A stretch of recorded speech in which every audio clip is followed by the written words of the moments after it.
لله الحمد لله وكفى وسلام على عباده الذين اصطفى أما بعد فأعوذ بالله من الشيطان الرجيم بسم الله الرحمن الرحيم القارعة ما القارعة وما أدراك ما القارعة يوم يكون الناس كالفراش المبثوث وتكون الجبال كالعهن المنفوش فأما من ثقلت موازينه فهو في عيشة راضية وأما من خفت موازينه فأمه هاوية وما أدراك ما هي نار حامية صدق الله مولانا العظيم وصدق رسوله النبي الكريم ونحن على ذلك من الشاهدين والشاكرين والحمد لله رب العالمين محبت সাথে সকলে দুরূদ ইব্রাহিম পাঠ করুন اللهم صل على محمد وعلى آل محمد كما صليت على إبراهيم وعلى آل إبراهيم إنك حميد مجيد اللهم بارك على محمد وعلى آل محمد كما باركت على إبراهيم وعلى آل إبراهيم إنك حميد مجيد مومن جو فدا نقش کفے پائے نبی ہو مومن جو فدا نقش کفے پائے نبی ہو زیر قدم آج بھی عالم کا خزینہ او زیر قدم آج بھی عالم کا خزینہ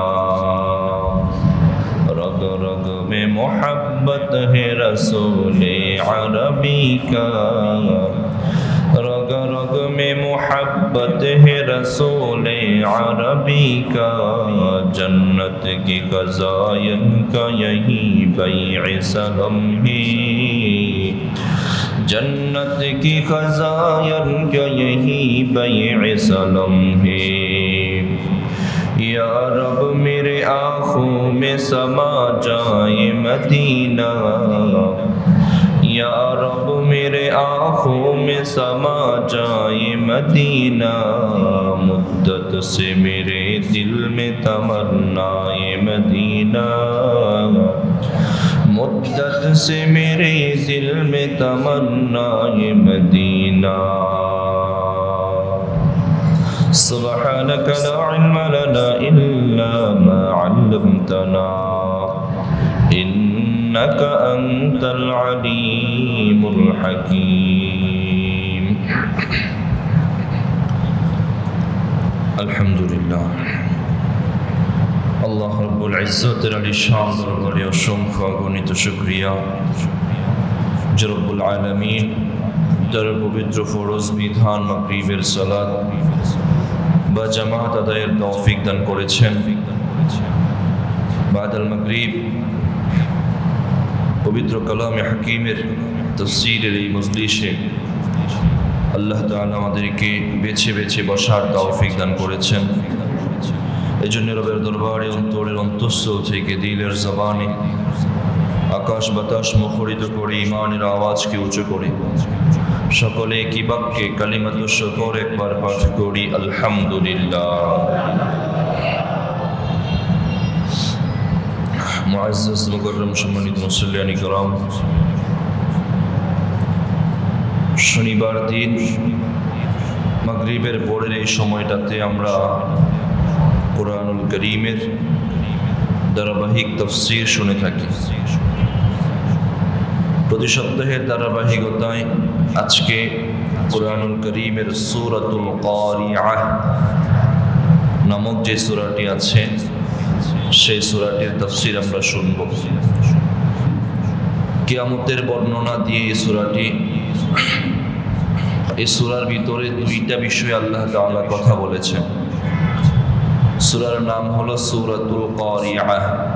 সূরাতুল কারিআহ অধিকাংশেরই আমাদের এই সূরাটা মুখস্থ আছে। ভারী চমৎকার একটি সূরা, পড়তেও সুন্দর, বিষয়বস্তুটাও সুন্দর।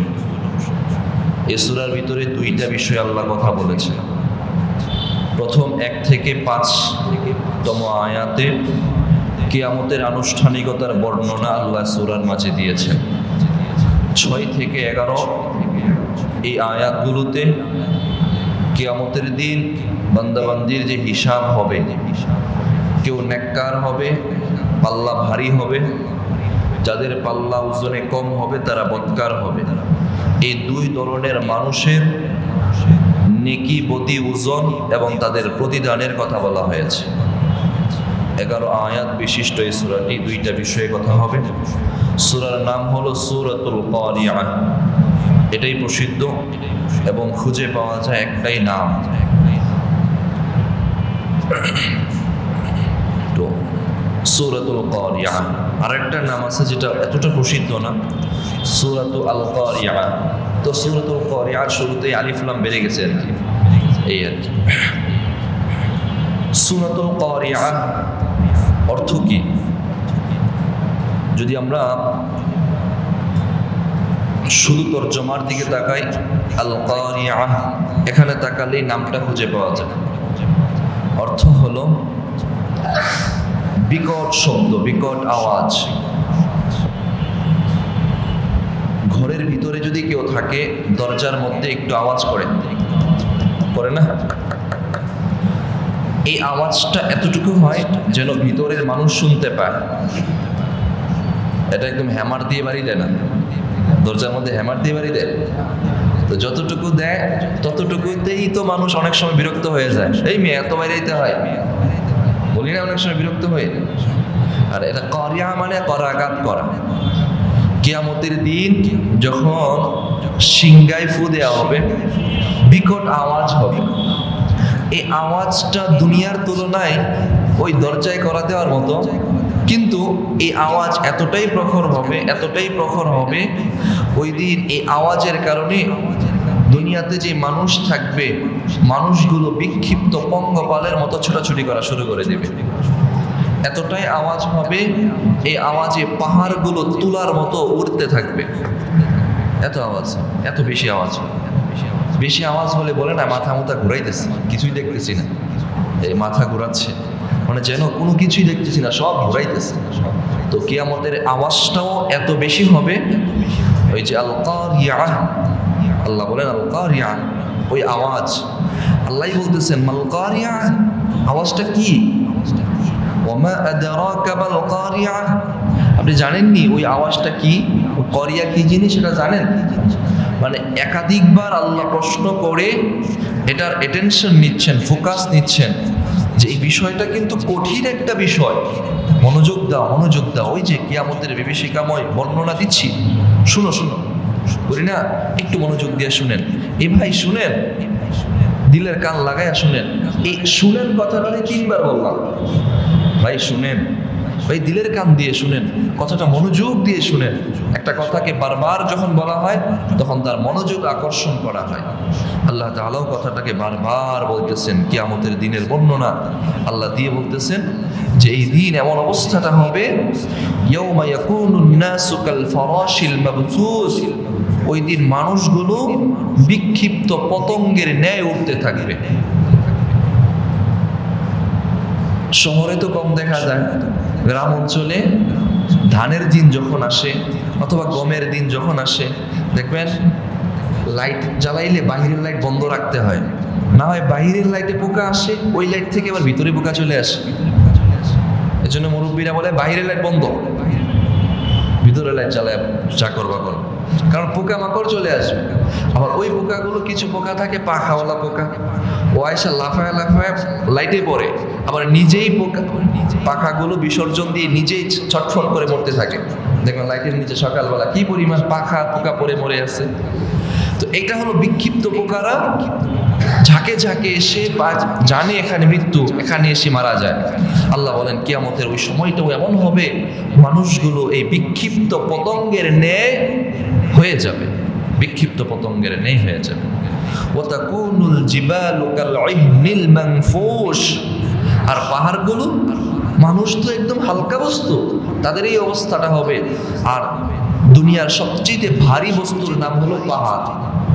দুনিয়ার সবচেয়ে ভারী বস্তুর নাম কি? পাহাড়। আমরা যে পাহাড়টা দেখতেছি উপরে, এটা শুধু উপরে না, জমিনের নিচে আরো 6 ভাগ আছে পাহাড়ের। জমিনের উপরে শুধু 7 ভাগের 1 ভাগ, আর জমিনের নিচে আরো 6 ভাগ আছে।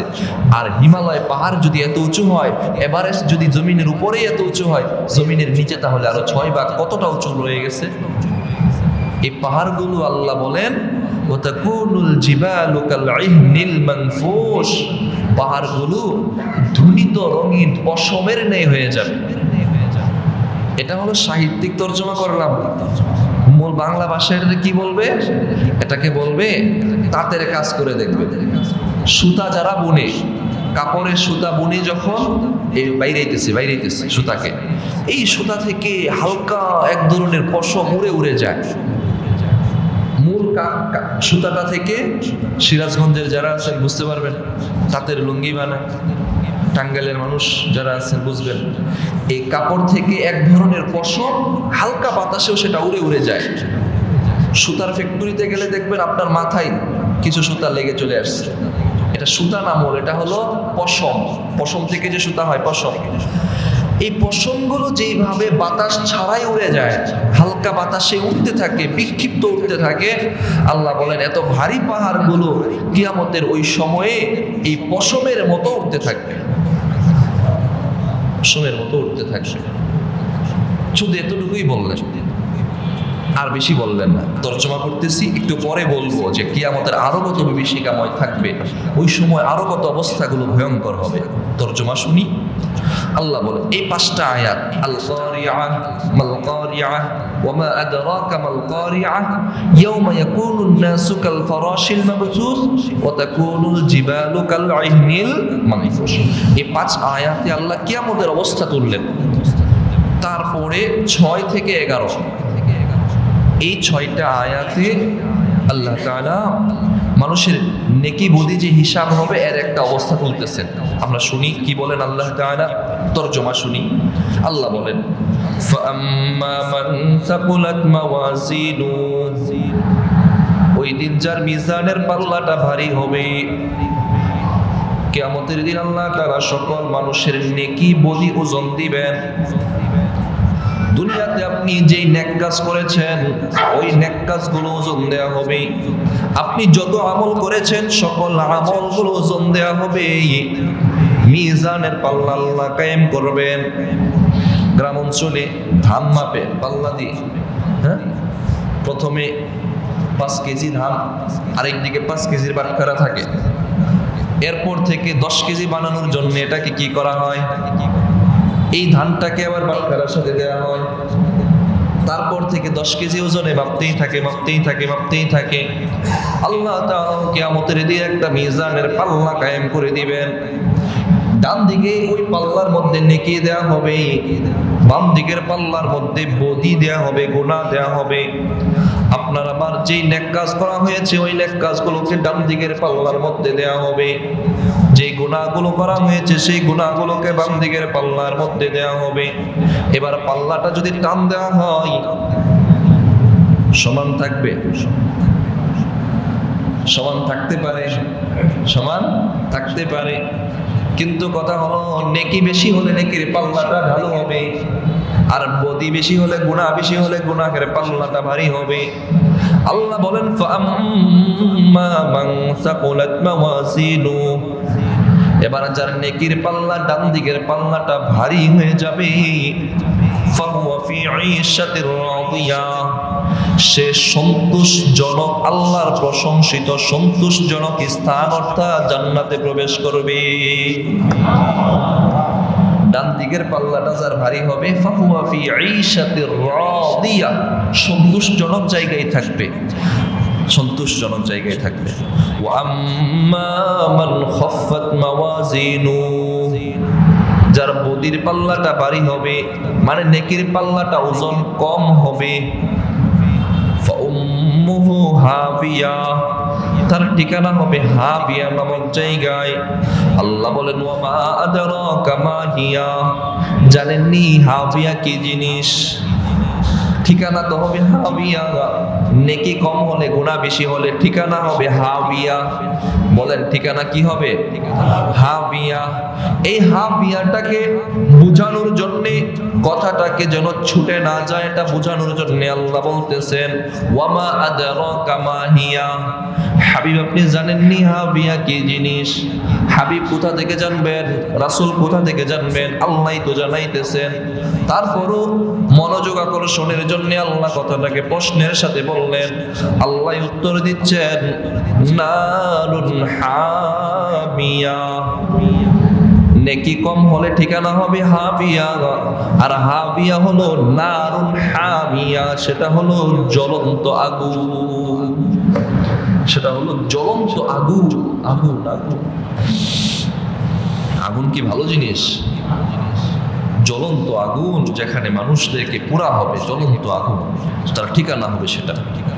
নেকির পাল্লাটা ওজন দেয়া হবে, নেকি বেশি হলে জান্নাত, কম হলে জাহান্নাম। তাহলে জান্নাতে যেতে হলে কি পরিমাণ নেকি লাগবে? কত পার্সেন্ট? অন্তত পক্ষে 51%, অন্তত পক্ষে 51%, 51%। কারণ বেশি হতে হলে, এদিকে বেশি হতে হলে 51 লাগবে, বেশি হতে হবে। আর আল্লাহ চাইলে মাফ করে দিতেই পারেন, এটা আল্লাহর রহম, আল্লাহর ফজল, আল্লাহর করম। প্রিয় ভাইয়েরা, আমরা তরজমাটা শুনলাম, এখন এই সূরার ভিতরে কি আছে কয়েকটা কথা শুনবো নির্ধারিত সময়ের মাঝে ইনশাআল্লাহ। প্রথমেই জানবো এই সূরার নাম কি? সূরাতুল কারিআহ। হ্যাঁ, এটা কিয়ামতের একটা নাম, কিয়ামতের দিবসের একটা নাম। এটা কিয়ামতের 24টা নাম আছে। কয়টা? কিয়ামত দিবস যে অনুষ্ঠিত হবে এর নাম আছে 24টা, কোরআনেই আসছে 24টা। একটু শুনি। 1 নাম্বার ইয়াউমুল কিয়ামাহ, দলিল দিতে লম্বা সময় লাগবে। কোরআনে সূরাই আছে সূরাতুল কিয়ামাহ, লা উকসিমু বিয়াউমিল কিয়ামাহ। 2 নাম্বার এটার নাম হলো আল ইয়াউমুল আখির, কিয়ামতের নাম আল ইয়াউমুল আখির। 3 নাম্বার কিয়ামতের নাম হলো আল হাক্কাহ, কিয়ামতের নাম একটা, হাক্কা নামে সূরাও আছে। 4 নাম্বার কিয়ামতের একটা নাম হলো আল কারিআহ, এই যে আজকের এই নামটা, আজকে সূরার নামটা। 5 নাম্বার কিয়ামতের আরেকটা নাম হলো আল ওয়াকিআহ, সূরা আছে একটা, সূরাতুল ওয়াকিআহ। 6 নাম্বার কিয়ামতের নাম হলো ইয়াউমুদ্দিন, কোথায় আছে? সূরাতুল ফাতিহাতে আছে, মাশাআল্লাহ। মালিকি ইয়াউমিদ্দিন, হ্যাঁ, বিচার দিবসের মালিক তিনি আল্লাহ। তাহলে কিয়ামতের আরেকটা নাম হলো ইয়াউমুদ্দিন। 7 নাম্বার কিয়ামতের আরেকটা নাম হলো ইয়াউমুল ফসল, পৃথকের দিন। ওই দিনটা মানুষ দুনিয়া থেকে পৃথক হবে, ওইটা আরেকটা নাম। কোরআনে আয়াত আসছে সূরাতুস সাফফাতের 21 নম্বর আয়াত আছে ইয়াউমুল ফসল। 8 নম্বর ওই দিনের নাম হলো ইয়াউমুল হিসাব, হিসাবের দিন। 9 নম্বর ওই দিনের নাম হলো ইয়াউমুল জামা, একত্রিত হওয়ার দিন। আদম সফিউল্লাহ থেকে কিয়ামতের আগে আনেওয়ালা প্রত্যেকটা মানুষ ওই দিন কিয়ামতের মাঠে একত্রিত হবে, এই জন্য এই দিনের নাম ইয়াউমুল জামা। সূরাতুশ শূরার 7 নম্বর আয়াত আছে ইয়াউমুল জামা। 9 নম্বর গেল এটা। 10 নম্বর এই কিয়ামত দিবসের নাম হলো ইয়াউমুল খুরুজ। 11 নম্বর কিয়ামতের নাম হলো ইয়াউমুল খুলুদ। 12 নম্বর ওই দিবসের নাম হলো ইয়াউমুল হাসারাহ। 13 নম্বর ওই দিবসের নাম হলো ইয়াউমুত তাগাবুন। 14 নম্বর ওই দিবসের নামটা হলো ইয়াউমুত তালাক। 15 নম্বর কিয়ামত দিবসের আরেকটা নাম হলো ইয়াউমুত তানাদ। 16 নম্বর ওই দিবসের নাম হলো ইয়াউমুল ওয়াঈদ। 17 নম্বর কিয়ামত দিবসের আরেকটা নাম হলো আত-তাম্মাতুল কুবরা, ফাইদা জাআতিত তাম্মাতুল কুবরা, সূরাতুন নাজিআতের মধ্যে আছে। 18 নম্বর কিয়ামত দিবসের আরেকটা নাম হলো আস-সাখাহ, সূরাতুল আবাসার মধ্যে আছে ফাইদা জাআতিস সাখাহ। 19 নম্বর কিয়ামত দিবসের আরেকটা নাম হলো ইয়াউমুল আজিফা, ইয়াউমুল আজিফা, সূরাতুল গাফিরের মধ্যে আছে ওয়া আনযিরহুম ইয়াউমাল আজিফা, এটা কিয়ামত দিবসের আরেকটা নাম। 20 নম্বর কিয়ামত দিবসের আরেকটা নাম হলো আল গাশিয়া, কোরআনে একটা সূরা আছে সূরাতুল গাশিয়া, হাল আতাকা হাদিসুল গাশিয়া। 21 নম্বর কিয়ামত দিবসের আরেকটা নাম হলো আস-সাআহ, সাআহ মানে সময়, ইকতারাবাতিস সাআহ ওয়া শাক্কাল কমার। আল্লাহ বলেন কিয়ামত নিকটে হয়ে গেছে, সাআহ কিয়ামত বোঝানো হয়েছে ওই সূরার মাধ্যমে। 22 নম্বর কিয়ামত দিবসের আরেকটা নাম হলো ইয়াউমুল বুস, ইয়াউমুল বাস, পুনরুত্থানের দিন। 23 নম্বর ওই দিবসের আরেকটা নাম হলো ইয়াউমুন নুশুর। 24 নম্বর ওই দিবসের আরেকটা নাম হলো ইয়াউমুল আরাব, ওয়ারাদু আলা রাব্বিকা সাফফা, সূরাতুল কাহফের মধ্যে আছে। এই সূরা কিয়ামত দিবসের এই 24টা নাম কোরআনের মধ্যে আছে। আজকে একটা আমরা পড়তেছি আল কারিয়াহ, আল কারিয়াহ, বিকট আওয়াজ। আল্লাহ বলেন মাল কারিয়াহ, ওই বিকট আওয়াজটা কি? বিকট আওয়াজটা কি? আল কারিয়াহ মাল কারিয়াহ ওয়া মা আদরাকা মাল কারিয়াহ, কত সুন্দর মিল আছে না? আল কারিয়াতু মাল কারিয়াহ ওয়া মা আদরাকা মাল কারিয়াহ। এমন আরেকটা সূরা আছে আল হাক্কাতু মাল হাক্কা ওয়া মা আদরাকা মাল হাক্কা। আল্লাহর কোরআন কত সুন্দর না, কত মিল আছে, কত সুন্দর আছে। একটা মিথ্যা নবী দাবিদার ছিল মুসাইলামা কাযযাব। সে দাবি করতো তার কাছে ওহী আসে, কোরআন নিয়ে আসে, কিন্তু সে কোনোদিন কোরআন কি সে কোনো আয়াত উম্মতকে দিতে পারে না। উম্মত একদিন বলতেছে মুহাম্মদুর রাসূলুল্লাহ সাল্লাল্লাহু আলাইহি ওয়াসাল্লাম, সে তো প্রতিনিয়ত আল্লাহর পক্ষ থেকে ওহী আসে তার কাছে, সে কোরআন আমাদেরকে শোনায়। আপনি নবী দাবি করলেন কিন্তু একদিন কোনো একটা আয়াত আল্লাহর পক্ষ থেকে শোনাইলেন না, কেমন নবী হইলেন আপনি? হ্যাঁ, কেমন নবী হইলেন? তো বল আরে সবে মাত্র, সে বলতেছে সবে মাত্র না নবী হইলাম, একটু অপেক্ষা করো কয়দিন, তারপরে দেখো কি কোরআন তোমাদেরকে উপহার দেই। হ্যাঁ ঠিক আছে। এখন সে চিন্তা করতেছে উম্মতকে যদি কিছু না শোনাই উম্মত তো থাকবে না। একদিন বলতেছে হ্যাঁ সবাই জড়ো হও, আমার কাছে আয়াত আসছে, আল্লাহর পক্ষ থেকে আয়াত আসছে। বলেন না নাউজুবিল্লাহ। সে মিথ্যা কথা বলতেছে, এর নামই তো মিথ্যাবাদী, মুসাইলামা কাযযাব, মিথ্যাবাদী। বলতেছে আয়াত আসছে, কি আয়াত? এবার কোরআনের যে ছোট সূরাটা আছে ইন্না আ'তাইনা কাল কাউসার, এটার সাথে একদম হুবহু মিল রেখে রেখে এবার বলতেছে ইন্না আ'তাইনা কাল আতাক ফাসাল্লি লিরাব্বিকা ওয়াগলাক ইন্না শানিয়াকা হুয়াল আবলাক। উম্মতেরা কয় যেমন নবী তেমন তারা আয়াত, এটা তো পড়তে গেলে দাঁত ভেঙে যাইব। হ্যাঁ, আবলাক এটি পড়তে গেলে দাঁত ভেঙে যাইব না? কয় হ্যাঁ, এটার অর্থ কি? আল্লাহ আপনার একটা হুতুম পেঁচা দান করছেন, আল্লাহ আপনার একটা হুতুম পেঁচা দান করছেন, সুতরাং আপনি আপনার রবের জন্য সালাত আদায় করেন আর চিৎকার মারেন। এটা কোনো কথা হইল? উম্মতেরা কয় যেমন নবী তেমন তার কোরআনের আয়াত। ঠিক আছে, তাও তো একটা দিছে। এবার বলতেছে রাসূল তো তার উম্মতদেরকে নিয়ে বেড়াইতে যায়, ঘুরতে যায়। সাহাবীরা রাসূলকে কোনো একটা খেজুর গাছের নিচে দিয়ে নিয়ে গেলে, খেজুর গাছে যদি খেজুর না থাকে তাহলে রাসূলের বরকতে খেজুর গাছে খেজুর চলে আসে। নদীতে মাছ না থাকলে রাসূলের বরকতে নদীতে মাছ চলে আসে। কেমন নবী হইলেন, কপাল পোড়া উম্মত হইলাম আমরা। আপনি তো এমন কোনো মুজিজা এখনো দেখাইলেন না। হ্যাঁ, এবার মুসাইলামা কাযযাব বলতেছে, রাসূলকে তো সাহাবারা নিয়ে যায়, আমারা তো কোনোদিন নিয়ে যাও না, আমি দেখাবো কইতে। আমি কোথা থেকে দেখাবো, আমাকে তো নিয়ে যাও নাই। হ্যাঁ, তাহলে নিয়ে যাওয়াটাই বাকি, চলেন আপনি আমাদের সাথে। এবং কপাল পোড়া হতভাগা মুসাইলামা কাযযাব মিথ্যাবাদীকে যখন যেই গাছের নিচে দিয়ে নিয়ে যায়, ওই গাছে যদি খেজুর ভালো পাকা থাকে, ওরে দেখা খেজুর পাকা খেজুর ঝইরা পইরা যায়। রাসূলের বরকতে তো কাঁচা খেজুর পেকে যেত। এবার মুসাইলামা কাযযাব গাছের নিচে দিয়ে গেলে গাছের খেজুর একদম ফুল কলি যা আছে একদম ঝইরা পড়ে যায়। আর নদীর পাশ দিয়ে গেলে নদীর মাছ থাকলে নদীর পানি শুকায় যায়। কেমন কপাল পরা নবী আমাদের, হ্যাঁ, কপাল পরা। এজন্য যুগে যুগে অনেক মানুষই মিথ্যা নবী দাবি করেছে, কিন্তু কেউ কোনোদিন স্থায়ী হতে পারে নাই। আজও বর্তমান সময়ে কাদিয়ানীরা মিথ্যা নবী দাবি করে, মিথ্যা নবী দাবি করে। তারাও যে মিথ্যাবাদী মানুষ বোঝার বাকি নাই, বোঝার বাকি নাই। তার ইতিহাস যদি পড়েন দেখবেন সেও মিথ্যা নবী, সে পূর্ণটাই মিথ্যা। রাসূল বলেন, না খাতামুন নাবিয়্যিন ওয়ালা নাবিয়্যা বা'দি, আমি হলাম শেষ নবী, আমার পরে কোনো নবী আসবে না এবং কোনো নবী নাই, কোনো নবী নাই। রাসূলের জবান থেকে আল্লাহর কালামের যে কথাগুলো বের হয়েছে, আল্লাহু আকবার, ওহী হিসাবে যেগুলো এসেছে, জিবরাইল আমিন যেগুলো ওহী রাসূলের কলবের মধ্যে ঢেলে দিয়েছে, কত সুন্দর, কত সুন্দর। আল্লাহ বলেন, আল কারিআতু মাল কারিআ ওয়া মা আদরাকা মাল কারিআ। আল্লাহ বলতেছেন কিয়ামতের বিভীষিকাময় বর্ণনা আল্লাহ দিচ্ছেন। আল্লাহ বলেন, আল কারিআ মাল কারিআ, জানেননি কারিআ কি জিনিস?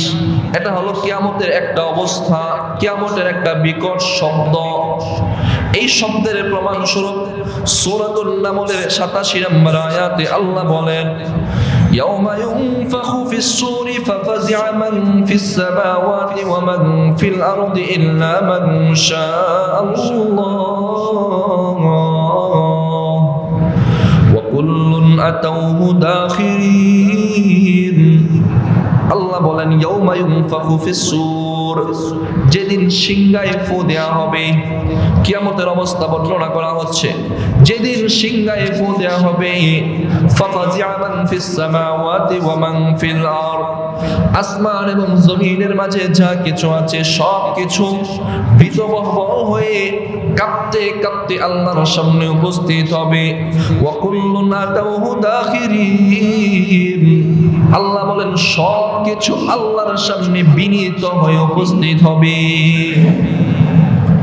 কিয়ামতের সিংহা যখন ফু দেয়া হবে, আওয়াজটা যখন হবে, ওই দিন সকল মানুষগুলো, শুধু মানুষ না, আসমান জমিনে যা কিছু আছে সব কিছু এই দিন কাঁপতে কাঁপতে বিনীত হয়ে একদম আল্লাহর সামনে বিনীত হয়ে উপস্থিত হবে, আল্লাহর সামনে উপস্থিত হবে। আল্লাহ বলেন, ইয়াউমা ইয়াকুনুন নাসু কাল ফারাশিল মাবসুস, কিয়ামতের দিনে এমন অবস্থা হবে, হাসরের ময়দানে এমন অবস্থা হবে, মানুষগুলো বিক্ষিপ্ত পতঙ্গের ন্যায় ছোটাছুটি করবে। আওয়াজটা যখন হবে, মানুষগুলো বিক্ষিপ্ত পতঙ্গের ন্যায় ছোটাছুটি করবে। কবর থেকে মানুষগুলো পতঙ্গের ন্যায় বের হবে। আদম আলাইহিস সালাতু ওয়াস সালাম থেকে নিয়ে আজ পর্যন্ত যেই মানুষগুলো দুনিয়াতে এসেছিলেন, তারা এখন কোথায়? কবরে বরজখের জিন্দেগিতে আছে। যখন সিংহায় ফু দেওয়া হবে, তখন মানুষগুলো কবর থেকে বের হবে, প্রত্যেকে তারা কবর থেকে বের হবে। বলতে পারেন, হুজুর, যাদেরকে কবর দেয়া হয় না, হিন্দুরা তো লাশ পুড়িয়ে ছাই উড়িয়ে দেয়, তাহলে তাদের কি হবে? ছাই পুড়িয়ে যদি ছাইকে একদম সমুদ্রে ভাসিয়ে দেওয়া হয়, তাদের অবস্থাটা কি হবে? আল্লাহ বলবেন, কোন যত মানুষকে পুড়িয়ে ছাই করে দেয়া হোক না কেন, ছাইকে যদি পাহাড়ের উপর উঠে বাতাসের মধ্যে উড়িয়ে দেয়া হোক না কেন, আল্লাহ বলবেন কোন। আল্লাহ কোন বলার সাথে সাথে ওই বাতাস যেই ছাইগুলোকে যেই জায়গায় নিয়ে গিয়েছিল, যেইভাবে নিয়ে গিয়েছিল, ঠিক উল্টো রিভাইজ করে আবার ঠিক জায়গায় জমা করে দিবে। আল্লাহ বলবেন কোন সাথে সাথে জমা হয়ে যাবে, সকল মানুষদেরকে ওই জায়গায় থেকে পুনরুত্থান করা হবে। সূরাতুল কমারের 7 নম্বর আয়াতে আল্লাহ বলেন, খুশআন আবসারুহুম ইয়াখরুজুনা মিনাল আজদাসি কান্নাহুম জারাদুম মুনতাশির।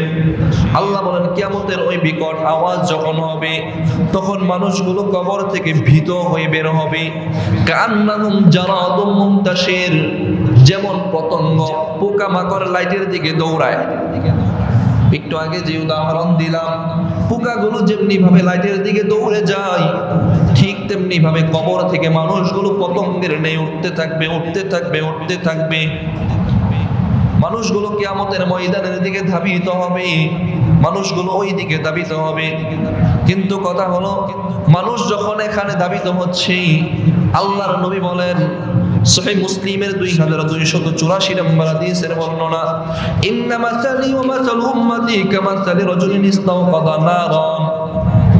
আল্লাহর নবী বলেন আমার উদাহরণ আর আমার উম্মতের উদাহরণটা হলো এমন, এক ব্যক্তি আগুন জ্বালিয়েছে, ওই আগুনের মধ্যে পঙ্গপাল এসে পড়তেছে, ওই মানুষটা পঙ্গপালকে ধাওয়া করতেছে, তাড়িয়ে দিচ্ছে, কিন্তু পঙ্গপাল সেই বাধা মানে, বাধা কি মানবে? ও কি কথা শুনে? ও বাধা না মেনে পঙ্গপাল ওই আগুনের উপর ঝাঁপিয়ে পড়ে তার জীবন বিসর্জন দেয়, সে মারা যায়। ঠিক তেমনি ভাবে আল্লাহর নবী বলেন আমার উম্মত, আমি আমার উম্মতদেরকে বাধা দিচ্ছি, জাহান্নাম থেকে বাধা দিয়েছি, জাহান্নামের ব্যাপারে ভীতি প্রদর্শন করেছি। আমার উম্মতের মধ্যে অনেক মানুষ আমার সেই বাধা শুনে নাই, আমার বাধা না শুনে তারা জাহান্নামের আগুনের দিকে দৌড়ে ধাবিত হয়েছে। নবী বলেন আমি বাধা দিয়ে গেছি, বুঝিয়ে গেছি যে এটা জান্নাতের রাস্তা, এটা জাহান্নামের রাস্তা, পৃথক করে দিয়ে গিয়েছি। তারপরে উম্মত জাহান্নামের দিকে ধাবিত হয়েছে। এখন যারা দুনিয়ায় জাহান্নামের দিকে ধাবিত হয়েছে মানে কি? জাহান্নামের কাজ করছে, গান বাজনা শুনছে, হারাম পথে চলছে, নামাজ পড়ে না, এটা হলো জাহান্নামের দিকে ধাবিত হওয়া। যারা আজকে দুনিয়ায় এইভাবে জাহান্নামের দিকে ধাবিত হয়েছে, তারা কিয়ামতের দিন কবর থেকে উঠে জাহান্নামের দিকে ধাবিত যাবে। কথা এখানে আল্লাহ বলেন ইয়াউমা ইয়াকুনুন নাসু কাল ফারাশিল মাবসুস, মানুষগুলো বিক্ষিপ্ত পতঙ্গের ন্যায় হয়ে যাবে। 5 নম্বর আয়াতে আল্লাহ বলেন ওয়া তাকুনুল জিবালু কাল ইহনিল মানফুস, পাহাড়গুলো ধুনিত রঙিন পশমের ন্যায় হয়ে যাবে। কত ভারী ভারী পাহাড়, আল্লাহ বলেন এগুলো পশমের ন্যায় একদম হালকা তুলার মতো হয়ে যাবে, উঠতেই থাকবে। কোরআনে অসংখ্য জায়গায় আল্লাহ তাআলা কিয়ামতের অবস্থার বর্ণনা যখন দিয়েছেন, পাহাড়কে মরীচিকার সাথে সাদৃশ্য আল্লাহ করেছেন। মরীচিকা চেনেন? লোহার মধ্যে মরীচিকা হয়, বাড়ি দেয় এগুলো উড়ে চলে যায়, এগুলো চলে যায়। মরীচিকা যখন একটা কাপড় চিপ দিবেন, চিপ দিয়ে যখন রোদের মধ্যে ঝাড়া দিবেন, দেখবেন কাপড় থেকে কিছু এই একদম ছোট ছোট ক্ষুদ্র কণা এগুলো বের হয়, সূর্যের আলোতে কিছুটা চিকচিক করতে থাকে। এইগুলো যেইভাবে উঠতে থাকে, আল্লাহ বলেন কিয়ামতের ওই বিকট আওয়াজে পাহাড়গুলো ঠিক তেমনি ভাবে উঠতে থাকবে। সূরাতুন নাবা 30 নম্বর পারার প্রথম সূরার 20 নম্বর আয়াতে আল্লাহ বলেন ওয়াসুয়্যিরাতিল জিবালু ফাকানাত সারাবা, আল্লাহ বলেন পাহাড়কে আমি মরীচিকার মতো করে ফেলবো, একদম এমন মরীচিকার মতো সাদৃশ্য করে ফেলবো, এটা মরীচিকার মতো উঠতে থাকবে। লোহার মধ্যে যখন কামার বাড়ি দেয়, কামার যখন বাড়ি দেয়, ঠিক বাড়ি দিলে মরীচিকাটা যেমন উঠে চলে আসে, আল্লাহ বলেন পাহাড়কে আমি এরকম ভাবে পিষে ফেলবো। ওয়াসুয়্যিরাতিল জিবালু ফাকানাত সারাবা, আল্লাহ বলেন পাহাড়কে আমি পিষে ফেলবো, পিষে ফেললে পাহাড়টা একদম পশমের ন্যায় হয়ে যাবে। কোরআনে অপর জায়গায় সূরাতুল ওয়াকিআর 5-6 নম্বর আয়াতে আল্লাহ বলেন ওয়াবুসাতিল জিবালু বাসসা ফাকানাত হাবাআম বাসসা, আল্লাহ বলেন ওয়াবুসাতিল জিবালু বাসসা, আল্লাহ বলেন পাহাড়কে আমি ভেঙে চুরমার করে দিব। ওয়াবুসাতিল জিবালু বাসসা, পাহাড়কে ভেঙে চুরমার করে দিব। তারপর এই পাহাড়গুলো উৎক্ষিপ্ত ধুলাবালির ন্যায় এগুলো উঠতে থাকবে। ঝোড়ো বাতাস হলে এক ধরনের বালু উঠতে থাকে ঘূর্ণিঝড়ের মতো। তো আল্লাহ বলেন পাহাড়কে ভেঙে এমন চুরমার করবো এগুলো উঠতে থাকবে, একদম উঠতে থাকবে। সূরাতুত তাহার 105-6 নম্বর আয়াতে আল্লাহ বলেন ওয়ায়াসআলুনাকা আনিল জিবালি ফাকুল ইয়ানসিফুহা রাব্বি নাসফা ফায়াদারুহা কাআন সাফসাফা।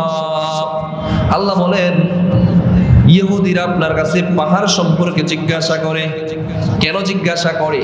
কারণ হলো আপনি যদি সত্য নবী হন তাহলে পাহাড়ের ব্যাপারে আপনি উত্তর দিতে পারবেন। রাসূলের কাছে মুনাফিকরা, ইহুদিরা, বিজ্ঞ পণ্ডিতরা তারা মানুষ পাঠাইতো, নবীকে জিজ্ঞাসা করো, এটার ব্যাপারে উত্তর দিতে বলো, ইউসুফ নবীর ঘটনা বলতে বলো, আসহাবে কাহাফের ব্যাপারে ঘটনা বলতে বলো। যদি নবী সত্য নবী হয়ে থাকে তাহলে সত্য উত্তর দিতে পারবে, যদি উত্তর দিতে না পারে তাহলে বুঝে নিবা নবী সত্য না। পাহাড় হলো আল্লাহর নিদর্শনাবলীর মধ্যে একটা উত্তম নিদর্শন। কারণ আমি বলেছি বিজ্ঞান আজ প্রমাণ করেছে জমিনের উপরে পাহাড় হলো 7 ভাগের 1 ভাগ, আর জমিনের নিচে হলো বাকি আরো 6 ভাগ আছে। বিজ্ঞান আসার আগ পর্যন্ত কোরআনে এটা বলা আছে, কিন্তু মানুষ বিশ্বাস করে না। তাই কি কয় আরো 6 ভাগ জমিনের নিচে? কোরআন বিশ্বাস করে না। বিজ্ঞান এসে কোরআনের সহায়ক হয়েছে, এখন মানুষ বিশ্বাস করে। ওই সময় ইহুদিরা পণ্ডিতরা তারা জানে তাওরাতের মধ্যে আছে আল্লাহর নিদর্শনাবলীর মধ্যে আসমান, খুঁটিবিহীন আসমান, 7 তবক জমিন, জমিনের নিচে আবারও আছে পানি। ওই পাহাড় পানির নিচেও পাহাড় গেড়ে গিয়েছে। তাহলে নবীকে জিজ্ঞাসা করো ওয়ায়াসআলুনাকা আনিল জিবাল। তারা নবীর কাছে জিজ্ঞাসা করত পাহাড়ের ব্যাপারে, যে এই পাহাড়ের ব্যাপারে আমাদেরকে কিছু কথা কর, যে পাহাড় কেমন, এটা কিয়ামতের দিন আল্লাহ এটারে কি করবেন। কারণ মানুষ না, ছোট ছোট মানুষ, এগুলোরে তুলার মতো উড়াইয়া দেওয়া হলো, পঙ্গপালের মতো বানিয়ে দেওয়া হলো, তাহলে এত এত বড় বড় পাহাড় এগুলোরে আল্লাহ কি করবেন? হ্যাঁ, তারা প্রশ্ন করত। আল্লাহ জানায়া দিলেন ফাকুল ইয়ানসিফুহা রাব্বি নাসফা। আল্লাহ বলেন এগুলো আমি কি সমূলে উৎখাটন করব, গাছ একদম মূল থেকে উড়াইয়া ফেলে। আল্লাহ বলেন আমি জানায়া দিলাম তার হাবিবকে, হাবিব আপনি মক্কার ইহুদি মুশরিকদেরকে জানায়া দেন কিয়ামতের দিন এই পাহাড়গুলোকে আমি সমূলে উৎপাটন করে ফেলবো, মাটির নিচে যেগুলো আছে এগুলো সহ আমি উৎখাটন করব। ফায়াদারুহা কাআন সাফসাফা। আর পুরো পৃথিবীটাকে আমি সমতল ভূমিতে রূপান্তরিত করব। পুরো পৃথিবীটাকে সমতল ভূমিতে রূপান্তরিত করব। এখন কেমন? এখন গোল গোল, এখন কি গোল। আর যখন কিয়ামত হবে পুরো পৃথিবীটারে আল্লাহ সমতল বানায়া ফেলবেন, পাহাড়গুলারে উঠায়া ফেলবেন। এখন তো পাহাড়ের মাধ্যমে জমিনকে পেরেক স্বরূপ দেওয়া হয়েছে। সূরাতুল আবাসা যেদিন শুনবো সেদিন ইনশাআল্লাহ এই পেরেকের আলোচনা শুনবো, যে পাহাড়কে আল্লাহ তাআলা ওয়াল জিবালা আওতাদা, পাহাড়কে আল্লাহ পেরেক স্বরূপ জমিনে ডাবায় রাখছে। জমিন নদীর উপর নৌকা যেমন হেলে দুলে, জমিনের নিচেও পানি আছে, পানির নিচে আগুন আছে। বিশ্বাস হয়? হ্যাঁ, বিশ্বাস না হলেও বিশ্বাস হতে হবে। জমিনের নিচে, আমাদের নিচে পানি, পানির নিচে আগুন আগুন আগুন আগুন। তো এই জমিনের নদী পানির উপর যেমন নৌকা দুলে, জমিনকে যখন পানির উপর আল্লাহ স্থাপন করলেন জমিনও হেলতে দুলতে ছিল। যদি এখন জমিন হেলতো আমরা থাকতে পারতাম? আরে ভাই একটু ভূমিকম্প হয় তাই তো ঘর বাড়ি সে রাস্তায় নেমে যায়, নামি না? একটু ভূমিকম্প হইলেই তো রাস্তায় মাঠে চলে যায়, কি ভাইগানিগানি পরে আবার হ্যাঁ ভয় পায়। একটু হেললে তুললে আল্লাহ জানেন তার বান্দারা কষ্ট যেন না থাকে, এজন্য আল্লাহ তাআলা পাহাড়কে ওয়াল জিবালা আওতাদা, পাহাড়কে পেরেক দাবায়া দিলেন। পেরেক যদি ডাবায়, পেরেক কি উপরে বেশি রাখে না নিচে বেশি রাখে? লাগাই তো বাড়ি দেয়, যতক্ষণ পারে বাড়ি দেয়, ঠিক না? তো আল্লাহ তাআলা পাহাড়কে ডাবায়া দিলেন, এক ভাগ উপরে দিলেন। এক ভাগ উপরে না দিলে মানুষ তো আল্লাহর কুদরত বুঝবেই না, 6 ভাগ নিচে রাখা দিলেন। একটু বুঝাইয়া দিলেন, এই যে দেখো একটু নিদর্শন, আসমান দেখতেছি, একটু নিদর্শন শুধু দেখতেছি। এটা যে আসমান বিজ্ঞানও এখন প্রমাণ করতে পারে নাই। এটা কি আসমান? এটা কি আকাশ? না, বিজ্ঞান বলে এটা আকাশ না। প্রথম আকাশ কোথায় প্রমাণ করতে পারে নাই। কেন পারে নাই? আমরা যে বলি নীল আকাশ, আকাশ নীল, কখনোই না। বিজ্ঞান বলে আমাদের দৃষ্টিসীমা যেখানে গিয়ে শেষ হয় ওটা নীল রং ধারণ করে, তাই আমাদের দৃষ্টিসীমার শেষ মাথাটা গিয়ে আমরা নীল রং দেখি, ওটাকে আমরা সান্ত্বনা স্বরূপ মনে করি আকাশ নীল। দৃষ্টিসীমা যেখানে শেষ হয় ওটা নীল রং ধারণ করে, তাই আমরা মনে করতেছি এটা আকাশ। না, কোথায় প্রথম আকাশ, কোথায় দ্বিতীয় আকাশ, কোথায় তৃতীয় আকাশ, কোথায় চতুর্থ আকাশ? আবার প্রত্যেক আকাশের মাঝখানে আবার এতটুকু পরিমাণ ফাঁকা জায়গা, আল্লাহর নিদর্শন বাকিই তো রয়ে গেছে। আর একটু না দেখলা, শুধু একটু দেখা যায়, একটু দেখলা জমিনের নিচে কি আছে? আমার বিজ্ঞানের নামটা মনে নাই। ওর জমিনের নিচে যে আল্লাহ বললেন জমিনের নিচে পানি আছে, তারপর আগুন আছে, ওইটা দেখার জন্য যাচ্ছিল। যেতে যেতে যেতে যেতে একটা পাথর পাইছে, এই পর্যন্তই ওর শেষ। এর নিচে আর যাওয়ার ক্ষমতা নাই।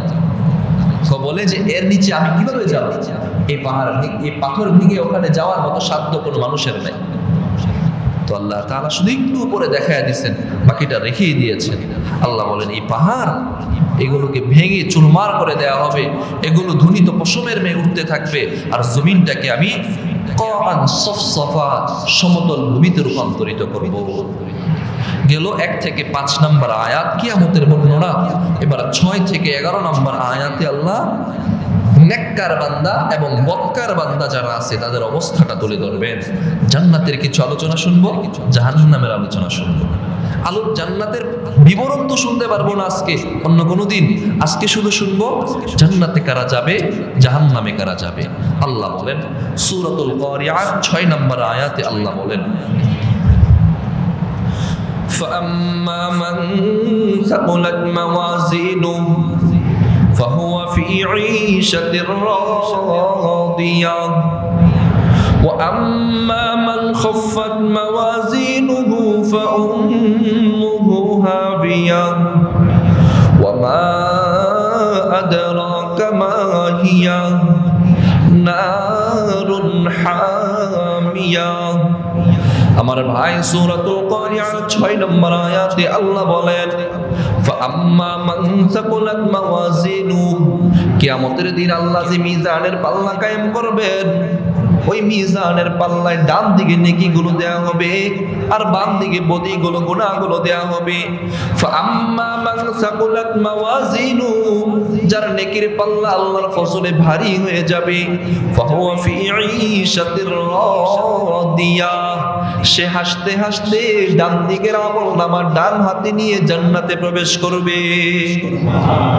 সে রাদিয়া সন্তোষজনক জায়গায় থাকবে, সন্তোষজনক জায়গায় থাকবে, ঈশাতুর রাদিয়া। এজন্যই মুফাসসিরিনে কেরামগণ বলেন দুনিয়াতে আপনি আল্লাহর রাদিয়া হয়ে যান, সন্তুষ্ট প্রাপ্ত বান্দা হয়ে যান। আল্লাহ যেন আপনার প্রতি সন্তুষ্ট হয়ে যায়। রাদিয়া মানে সন্তুষ্ট, আল্লাহ সন্তুষ্ট হয়ে যাবেন। দুনিয়াতে এমন ভাবে আমল করেন যেন আল্লাহ আপনার প্রতি সন্তুষ্ট হয়ে যান। দুনিয়াতে যদি আল্লাহ আপনার প্রতি সন্তুষ্ট হয়ে যান, তাহলে আখিরাতে আপনার নেকির পাল্লা ভারী হয়ে যাবে, আর আপনি আল্লাহর রাদিয়া সন্তুষ্টপ্রাপ্ত জান্নাতে প্রবেশ করবেন। দুনিয়াতে যদি সন্তুষ্ট আল্লাহকে করা যায়, তাহলে আখিরাতে আপনি ওই রাদিয়াতে থাকবেন। বিপরীতে ওয়া আম্মা মান খাফফাত মাওয়াজিনুহু, যার নেকির পাল্লা হালকা হবে, ওজনটা কম হবে, ফা উম্মুহু হাবিয়া, তার ঠিকানা হবে হাবিয়া। আল্লাহ বলেন ওমা আদরাকা মা হিয়া, জানেননি হাবিয়া কি জিনিস? নারুল হামিয়া, প্রজ্বলিত আগুন, জ্বলন্ত আগুন হলো নারুন হামিয়া। হাবিয়া হলো জ্বলন্ত আগুন, যার ওজন নেকির পাল্লা ওজনে কম হবে, বদি বেশি হবে, সেই জ্বলন্ত আগুনের মাঝে থাকবে। তাহলে বোঝা গেল এই হাবিয়া এটা জাহান্নামের একটা নাম, জাহান্নামের একটা নাম। তাহলে জান্নাত 7টার মধ্যে একটা রাদিয়া, আর জাহান্নাম 8টার মধ্যে একটা হাবিয়া। জাহান্নাম কয়টা? জাহান্নাম কয়টা? আর জান্নাত। এখন দেখবেন কিছু ইখতিলাফ আছে। বর্তমান সময় তো নেটের যুগ, মানে যে যা পারে ভিডিও করলেই ছেড়ে দিলেই তো ভাইরাল হলেই বড় হুজুর, ভাইরাল হলে কি হুজুর? বড় হুজুর। আমরা মনে করি এটাই বড় ফতোয়া, এটাই তো মানতে হয়।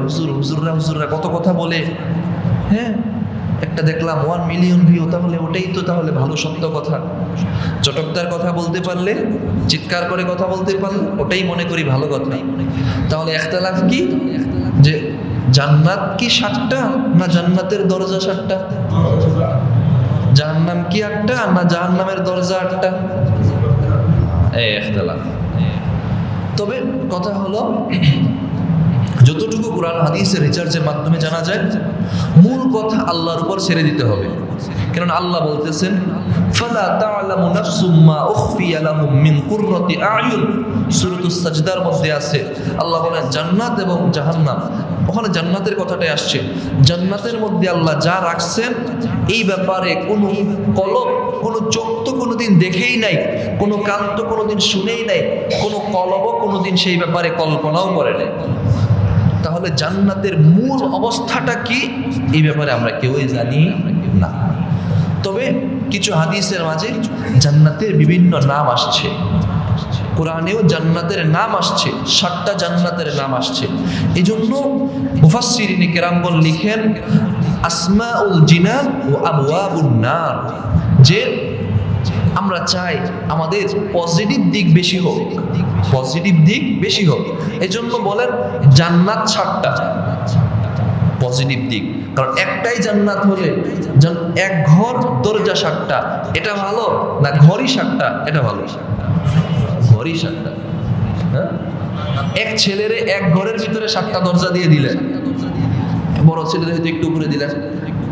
একজনকে এক বিল্ডিং এ 7 তলা দিলেন, আরেকজনের জন্য 7 ছেলেকে 7টা বিল্ডিং করে দিলেন। কোনটা ভালো? 7 বিল্ডিংই তো ভালো। পজিটিভ ওয়েতে চিন্তা করেন, হাদিস থেকে রিসার্চ করে পজিটিভ ওয়েতে যে জান্নাত 7টা আর জাহান্নাম বেশি হোক আমরা চাই না। আমার জান্নাত জাহান্নামের লোকও কম হোক, জাহান্নামও কম হোক। এই জন্য বলেন আবওয়াবুন নার, যে জাহান্নামের দরজা 8টা, জাহান্নামের দরজা 8টা। হয়তো কোনোটার শাস্তি বেশি, কোনোটার কম হবে, পজিটিভ ওয়েতে। কথাটা যুক্তিসঙ্গত যে জান্নাত 7টা, জাহান্নামের দরজা 8টা। তাহলে জান্নাত 7টার নামগুলো একটু শুনে নেই। 1 নাম্বার সবচেয়ে উঁচু জান্নাত, যেটার নাম হলো কি জান্নাতুল ফিরদাউস। 3 জিনিসের মধ্যে আল্লাহর কুদরতি হাত লাগছে, সুবহানাল্লাহ বলবেন না? 3 জিনিসে। 1 নাম্বার মুসা আলাইহিস সালামের তাওরাত, 2 নাম্বার আব্বাজানের চেহারার মধ্যে আল্লাহর হাত লাগছে, 3 নাম্বার জান্নাতুল ফিরদাউসের মধ্যে আল্লাহর হাত লাগছে। জান্নাতুল ফিরদাউসকে আল্লাহ ডইলা ডইলা বানাইছে, আল্লাহ ডইলা ডইলা বানাইছে।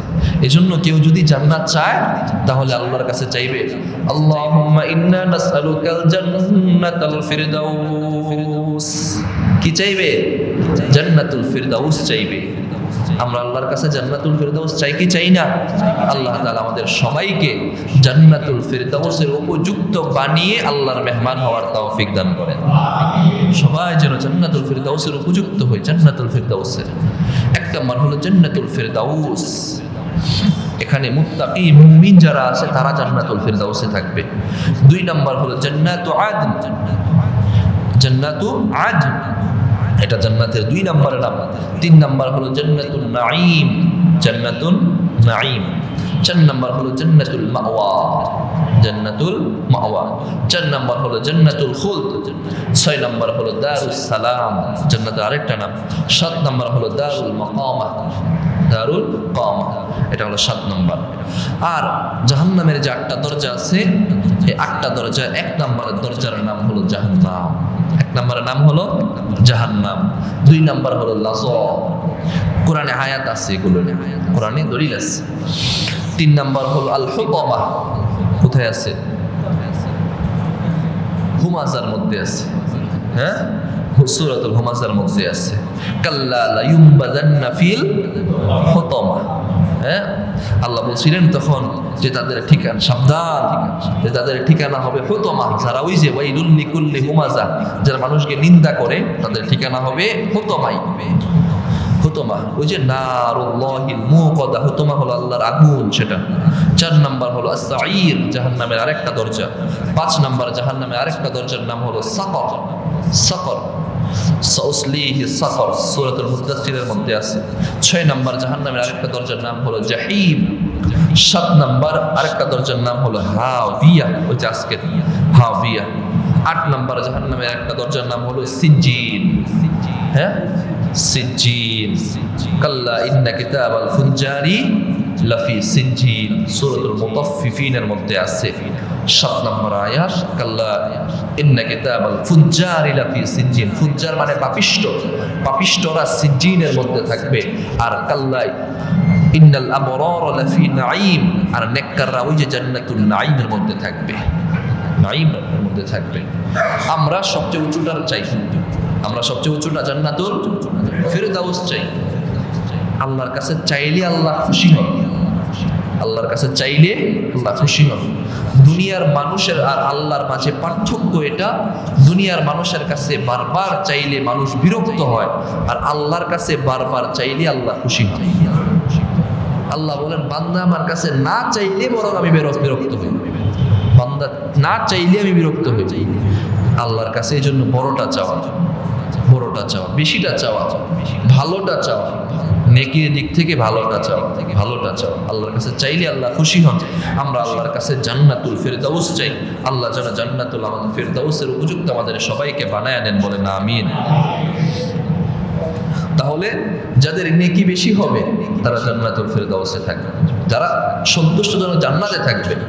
আর যদি 7 নম্বর আয়াতে আল্লাহ বলেন, ওয়া আম্মা মান খাফফাত মাওয়াজিনুহু, যাদের নেকি হালকা হবে, বদি বেশি হবে, তারা জাহান্নামে থাকবে, তারা জাহান্নামে থাকবে।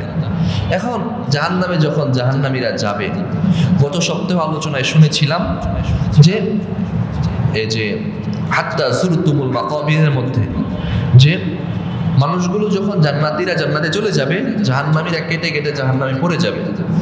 একদল থাকবে মুনাফিক, মুনাফিক আছে না, মুনাফিক চেনেননি? দিনে একরকম, রাতে আরেক রকম, আপনার সাথে একরকম, আপনার শত্রুর সাথে আরেক রকম।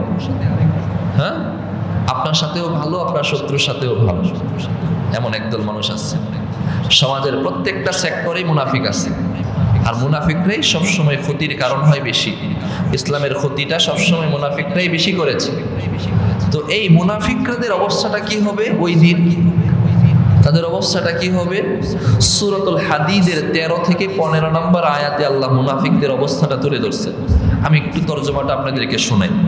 আল্লাহ তাআলা সূরাতুল হাদীদের 13 নম্বর আয়াত থেকে বলেন, ইয়াউমা ইয়াকুলুল মুনাফিকুনা ওয়াল মুনাফিকাতু লিল্লাযীনা আমানু উনজুরুনা লিল্লাযীনা আমানু উনজুরুনা নাকতাবিস মিন নূরিকুম قيل ارجعوا وراءكم فالتمسوا نورا فضرب بينهم بسور له باب باطنه فيه الرحمة وظاهره من قبله العذاب। সূরাতুল হাদীদের 13 নম্বর আয়াতে আল্লাহ তাআলা মুমিন এবং মুনাফিকদের অবস্থাটা তুলে ধরতেছেন। আল্লাহ বলেন, ইয়াউমা ইয়াকুলুল মুনাফিকুনা ওয়াল মুনাফিকাতু লিল্লাযীনা আমানু, কিয়ামতের ওই দিনে মুনাফিক পুরুষ এবং নারীরা লিল্লাযীনা আমানু, মুমিন ঈমানদারদেরকে ডেকে ডেকে বলবে, উনজুরুনা, একটু অপেক্ষা করো, তোমরা তো জান্নাতে চলে যাইতেছো, একটু অপেক্ষা করো। কারণ কি? নাকতাবিস মিন নূরিকুম, কারণ কিয়ামতের ময়দানটা অন্ধকার একটা ময়দান হবে। ওই ময়দানে মানুষ আলো ছাড়া চলতে পারবে না, আলোর সংকট থাকবে, মানুষগুলো নেকির আলো দিয়ে ওই দিন চলতে হবে। মুনাফিকরা বলবে, উনজুরুনা নাকতাবিস মিন নূরিকুম, ও ঈমানদারেরা তোমরা একটু অপেক্ষা করো, আমরা যেন তোমাদের আলোতে চলতে পারি। কিলা রজিউ ওয়ারাআকুম ফালতামিসু নূরা, মুনাফিকদেরকে বলা হবে তোমরা পিছনে ফিরে যাও, ইলতামিসু নূরা, পিছনে গিয়ে নূর তালাশ করো। কারণ মুনাফিকরা দুনিয়াতে মানুষের পিছনে লাগতো, পিছনে কথা বলতো। আজ তোমরা আমাদের সাথে না, তোমরা পিছনেই থাকো। ফাদুরিবা বাইনাহুম বিসুরিল লাহু বাব, তারা পিছনে গিয়ে একটা দরজা খুঁজে পাবে। বাতিনুহু ফীহির রাহমাহ, ওই দরজার বাহিরে থাকবে, ওই দরজার ভিতরে থাকবে রহমত। ওয়া যাহিরুহু মিন কিবালিহিল আযাব, ওই দরজার ভিতরে থাকবে আযাব। ভিতরে রহমত, বাহিরে আযাব থাকবে। তারা ওই দরজা পর্যন্ত যাইতে পারবে। ইউনাদুনাহুম আলাম নাকুম মাকুম, তাদেরকে তখন বলা হবে, তারা তখন বলবে, ও নেককাররা আমাদেরকে নিয়ে যাও, দুনিয়াতে তো আমরা তোমাদের সাথেই ছিলাম। মুনাফিকরা এটা বলবে, দুনিয়াতে তো আমরা সাথেই ছিলাম, আজকে নিয়ে যাও। তখন মুমিনরা উত্তর দিবে, ক্বালু বালা ওয়ালাকিন্নাকুম ফাতানতুম আনফুসাকুম। মুমিনরা ওই দিন মুনাফিকদেরকে বলবে, তোমরা আমাদের সাথে ছিলা ঠিক, কিন্তু তোমরা আমাদের সাথে নেক কাজ করো নাই। তোমরা কি করছো? ওয়ালাকিন্নাকুম ফাতানতুম আনফুসাকুম, নিজেদেরকে নিজেরাই বিপদগ্রস্ত করেছো, নিজেরাই নিজেদের কারণে বিপদগ্রস্ত হয়েছো। ওয়া তারাব্বাসতুম, এবং তোমরা প্রতীক্ষা করেছো। ওয়ারতাবতুম ওয়াগররাতকুমুল আমানিয়ু, তোমরা সন্দেহের মধ্যে ছিলা, মিথ্যা আশ্বাসের মধ্যে ছিলা। হাত্তা জা আমরুল্লাহ, এমনকি আল্লাহর আদেশ এসে গেছে, কিয়ামত দিবস কায়েম হয়ে গিয়েছে। ওয়াগররাকুম বিল্লাহিল গরুর, এমনকি শয়তান তোমাদেরকে ধোঁকা দিয়ে আজকের পর্যন্ত নিয়ে এসেছে। শয়তান তোমাদেরকে ধোঁকা দিয়ে আজকের পর্যন্ত আনছে। সুতরাং তোমরা পিছনেই থাকো। মুনাফিকরা পিছনেই থাকবে, ওইখানে থাকবে। তখন তাদেরকে বলা হবে, ওয়াকুমুন নার হিয়া মাওলাকুম, তোমাদের ঠিকানা হলো ওই যে জাহান্নাম, নারুল হামিয়া, এই ঠিকানায় যাও। ওয়া বিসাল মাসির, কতই না মন্দ ঠিকানা। আল্লাহ তাআলা কুরআন কত সুন্দর। আল্লাহ তাআলা যখন ভালো কিছু বলেন, তখন আল্লাহ তাআলা বলেন নি'মান নাঈম, কত না উত্তম। আর যদি মন্দ কিছু বলেন, তখন আল্লাহ বলেন বিসাল মাসির, যে কতই না মন্দ। নি'মা অর্থ ভালো, আর বিসা অর্থ মন্দ। যাদের ঠিকানা হবে জাহান্নাম, জাহান্নাম কি ভালো ঠিকানা না মন্দ ঠিকানা? অবশ্যই মন্দ ঠিকানা, অবশ্যই মন্দ ঠিকানা। তাহলে ফাউম্মুহু হাবিয়া, ওই মন্দ ঠিকানার মধ্যে তারা থাকবে। ওই দিন ন্যায় বিচারের চূড়ান্ত মানদণ্ড আল্লাহ কায়েম করবেন। নেকি বদি যে ওজন হবে, ওজনের পাল্লায় কি কোনো হেরফের হবে নাকি? কম হওয়ার সুযোগ আছে?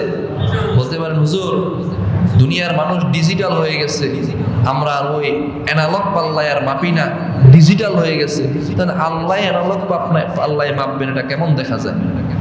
তাহলে কি ওই পাল্লায় যারা মাপে, দেখবেন অনেক ছলছাতুরি করে। হ্যাঁ, যে জায়গায় দিয়ে পণ্য দেয়, ওটার নিচে চুমুক লাগাই দেয়। চুমুক লাগাই দিলে বেশি এদিকে আগে থেকেই থাকবে। আবার যখন মাপ দেয়, কাঠিটা দুদিকে সমান লাগবে, ফুটাটা একটু এদিকে করে, তাহলে যেদিকে লাঠিটা বেশি ওই দিক আগে থেকেই ঢেলু থাকবে।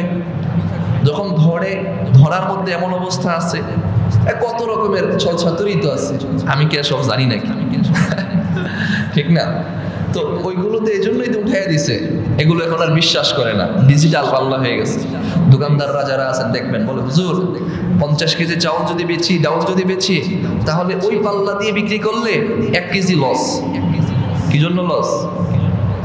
কারণ ডিজিটাল পাল্লা দিয়ে 1000 গ্রাম আপনি 1000 গ্রামই দিতে পারবেন, ওটা দিয়ে 1000 গ্রাম দিতে পারবেন, 5-10 গ্রাম অতিরিক্ত এমনিই যাবে। যদি প্রতিজনকেই 10-20 গ্রাম করে দিতে থাকেন, আর 100 কেজি আপনি 100 জনের কাছে বেচেন, তাহলে 20 গ্রাম করে দিলে 200 গ্রাম লস। 200 গ্রাম লস না নাকি? 200 গ্রাম তো লস। এই জন্য তারা এই পাল্লা মাপে না, ডিজিটাল পাল্লা দিয়ে মাপে। তাহলে আল্লাহ কি তাহলে কোনো ত্রুটি করবে? এই মিজানের পাল্লা যে কায়েম করা হবে, কোনো ত্রুটি হবে? প্রশ্নই আসে না। কোরআনে অসংখ্য জায়গায় আল্লাহ তাআলা সেই দলিল দিয়েছেন, প্রমাণ দিয়েছেন। আল্লাহর কথা প্রমাণ ছাড়া কথা না। কোনো মানুষ এখানে বিন্দু পরিমাণ সুই ঢুকানোর অথবা কালাম করার অথবা কোনো ত্রুটি পাওয়ার যদি চেষ্টা করে, সেই ব্যর্থ হয়ে ফিরে আসবে। আল্লাহর কালামের মধ্যে কোনো ত্রুটি পাবে না। নেই বিচারে চূড়ান্ত মানদণ্ড আল্লাহ কায়েম করবেন। এই সংক্রান্ত আল্লাহ সূরাতুল আরাফের 8 থেকে 9 নম্বর আয়াতে আল্লাহ বলেন, ওয়াল ওয়াজনু ইয়াউমাইযিনিল হক। আল্লাহ বলেন ওই দিন মিজানের পাল্লা কায়েম করা হবে, এটা যথার্থ সত্য, একদম নিরেট পাল্লা আল্লাহ কায়েম করবেন, কোনো ত্রুটি থাকবে না। ফামান তাকুলাত মাওয়াজিনুহু ফাউলাইকা হুমুল মুফলিহুন। আজকের আয়াতের সমর্থনী দলিল হলো ওই দিন যাদের পাল্লা ভারী হবে, নেকির পাল্লা ভারী হবে, ফাউলাইকা হুমুল মুফলিহুন, তারাই সফল কাম হবে। ওমান খাফফাত মাওয়াজিনুহু, যাদের পাল্লা হালকা হবে, ফাউলাইকা আল্লাযীনা খাসিরু আনফুসাহুম বিমা কানু বিআয়াতিনা ইয়াজলিমুন। যাদের নেকির পাল্লা হালকা হবে, গুনাহের পাল্লা ভারী হবে, তারা যেন গুনাহের কারণে নিজেদের উপর জুলুম করে নিল, তারাই ক্ষতিগ্রস্ত হয়ে যাবে। নেকির পাল্লা ভারী হলে সফল, নেকির পাল্লা হালকা, গুনাহের পাল্লা ভারী হলে ক্ষতিগ্রস্ত। এই ব্যাপারে সূরা আরাফের মধ্যে আল্লাহ বললেন। সূরাতুল আম্বিয়ার 47 নম্বর আয়াতে আল্লাহ বলেন, ওয়ানাদাউল মাওয়াজিনাল কিসত লিয়াউমিল কিয়ামাহ। আল্লাহ যথার্থ পাল্লা কায়েম করবেন। ফালা তুজলামু নাফসুন শাই, কোনো মানুষের উপর জুলুম করা হবে না।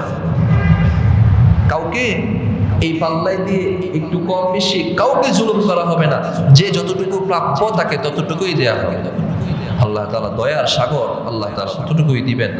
প্রিয় ভাইয়েরা, কথা আর লম্বা করলাম না, যে এখানেই কয়েকটা কথা বলে শেষ করব। শেষ আয়াতগুলোতে আল্লাহ তাআলা নেককার বান্দাবান্দি এবং বদকার বান্দাবান্দি, নেকি বদি ওজন এবং তাদের প্রতিদান এবং প্রতিফলের কথাটা বললেন। আমরা যেন নেকি কামাতে পারি, গুনাহ থেকে বেঁচে থাকতে পারি।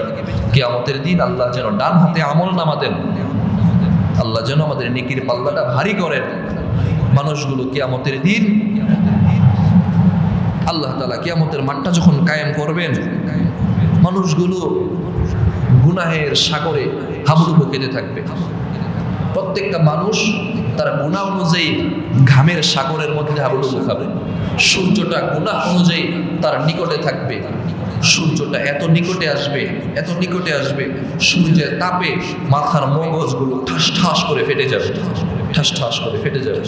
আল্লাহ তাআলা জাহান্নামের আগুন, জুতার আগুন পায়ের মধ্যে পরাইয়া দিবেন। নিচেও কঠিন আযাব, উপরেও আযাব। মানুষগুলো হাজার হাজার বছর কিয়ামতের মাঠে অপেক্ষা করবে, কষ্টে আর সহ্য করতে পারবে না। কত সহ্য করবে? মোমবাতির আগুনে 1 মিনিট আঙ্গুল দিয়ে রাখতে পারবেন? 1 মিনিট পারবে কেউ? 1 মিনিট কেউ সহ্য করবে? 1 মিনিট রাখলে ওই ব্যক্তি পারবে যার আঙ্গুল আর খুঁজে পাওয়া যাবে না। 1 মিনিটে আঙ্গুলকে জ্বালিয়ে গোশতটা পড়ে যাবে নিশ্চিত। চামড়া তো পড়বেই, গোশতটাও পড়ে যাবে। তাহলে মোমবাতির আগুনের চেয়ে জাহান্নামের আগুন 100,000 গুণ বেশি প্রচলিত করা হয়েছে। ওই অবস্থার মধ্যে মানুষগুলো আদম আলাইহিস সালামের কাছে যাবে। ও আদম সফিউল্লাহ, আপনি তো প্রথম নবী, প্রথম পয়গম্বর, আল্লাহর কাছে একটু বলেন না, আল্লাহ যেন এই কষ্টের মধ্যে না রাখেন, হিসাব দিয়ে যদি জাহান্নামও দেন তাও ভালো, আর সহ্য হচ্ছে না। মানুষগুলো এভাবে সুপারিশ চাইবে। আদম আলাইহিস সালাম বলবেন, আজকে আমি আজকে সুপারিশে অনুমতি প্রাপ্ত এখনো হই নেই, আমি হই নেই। যাবে মানুষগুলো ইব্রাহিম আলাইহিস সালামের কাছে। ইব্রাহিম আলাইহিস সালাম মানুষগুলোকে সরাইয়া দিবেন। যাবে মানুষগুলো ঈসা রূহুল্লাহর কাছে, মুসা কালিমুল্লাহর কাছে, ইউসুফ সিদ্দিকুল্লাহর কাছে। এইভাবে শেষ পর্যন্ত ঈসা রূহুল্লাহ বলবেন, তোমরা যাও আখিরি পয়গম্বর মুহাম্মদুর রাসূলুল্লাহ সাল্লাল্লাহু আলাইহি ওয়াসাল্লামের কাছে। নবী মুহাম্মদুর রাসূলুল্লাহ সাল্লাল্লাহু আলাইহি ওয়াসাল্লাম তখন উম্মতের জন্য সিজদায় লুটিয়ে পড়ে যাবেন। আল্লাহ বলবেন, হাবিব আপনি মাথা উঠান, আপনি কি চান? ওয়াসাল তুতি ওয়াশফা তুশাফা, হাবিব আপনি যা চাইবেন আপনাকে তাই দেয়া হবে। আপনি যা সুপারিশ করবেন আজকে আপনার সুপারিশ কবুল করা হবে। আল্লাহ রাসূল বলবেন, ইয়া আল্লাহ, আমার উম্মতের কি হবে, আমার উম্মতের আজকে কি অবস্থা, আল্লাহ আমার উম্মতের কি অবস্থা। আল্লাহ বলেন, আপনার উম্মতের জন্য সুপারিশ করতেছেন, ঠিক আছে যান, যার যাররা পরিমাণ ঈমান আছে, যার দিলের ভিতরে কলবের ভিতরে যাররা পরিমাণ ঈমান নিয়ে আজকের ময়দানে উপস্থিত হয়েছে, আপনার ওই গুনাহগার বান্দা বান্দীদেরকেও আমি মাফ করে দিলাম, তাদের ঠিকানা আমি জান্নাতের মধ্যে করে দিলাম। আল্লাহ তাআলা নবীর সুপারিশ কবুল করবেন ওই দিনের ঠিকানা কঠিন একটা মুহূর্ত হবে, কঠিন একটা ময়দান হবে। আল্লাহ তাআলা যেন ওই দিন নবীর সুপারিশ আমাদেরকে দেন, আমাদেরকে নসিব করেন। ওই দিন আমল নামা নেককারদেরকে আমল নামার সামনের দিক থেকে দেয়া হবে, আর বদকারদেরকে বাম হাতটা বুকের ভিতর দিয়ে চিরে পিছনের দিক দিয়ে বের করা হবে, ওই পিছন দিক দিয়ে গুনাহগুলো তার হাতে দেয়া হবে। এই বাম হাতটা বুকের ভিতর দিয়ে চিরে একদম হাতটা ভিতর দিয়ে ঢুকাইয়া দেওয়া হবে, কলিজার ভিতরে ঢুকাইয়া দেওয়া হবে, ঢুকিয়ে পিছনে বের করা হবে, পিছন দিক থেকে গুনাহ দেওয়া হবে। এবার বলা হবে, তুমি তোমার গুনাহ নিয়ে জাহান্নামের দিকে যাও। সে এবার যেতে চাইবে না। এবার জাহান্নামের ফেরেশতারা, অন্ধ ফেরেশতা, জাহান্নামের বধির ফেরেশতা, ও কিছু শুনে না, যতই চিল্লাবো শুনবে না, যতই চিল্লা দয়া দেখবেই না। তো না দেখলে না শুনলে দয়া আসবে কোথা থেকে? ওর কোনো দয়া নাই, ওরে বানাইছে এই জন্য ও শিকল দিয়ে টেনে টেনে ওই গুনার নাফরমানকে জাহান্নামের দিকে ফেলে দেওয়া হবে, জাহান্নাম ফেলে দিবে। নেককারদেরকে ডান হাতে আমল নামা দিবে, নবীর সুপারিশ পাবে। আল্লাহ তাআলা যেন আমাদেরকে কিয়ামতের ময়দানে আরশের ছায়ার নিচে আল্লাহ স্থান দান করেন। আল্লাহ তাআলা যেন আমাদেরকে কিয়ামতের ময়দানে নবীর সুপারিশ নসিব করেন, ডান হাতে আমল নামা দান করেন। আমরা যেন বিজলির আকারে সিরাত পাড়ি দিয়ে আমরা যেন রবের দেয়া সর্বোচ্চ জান্নাতুল ফিরদাউসের উপযুক্ত হতে পারি। আল্লাহ তৌফিক দান করেন, বলেন আমিন। ওয়া আখিরু দাওয়ানা আলহামদুলিল্লাহি রাব্বিল আলামিন।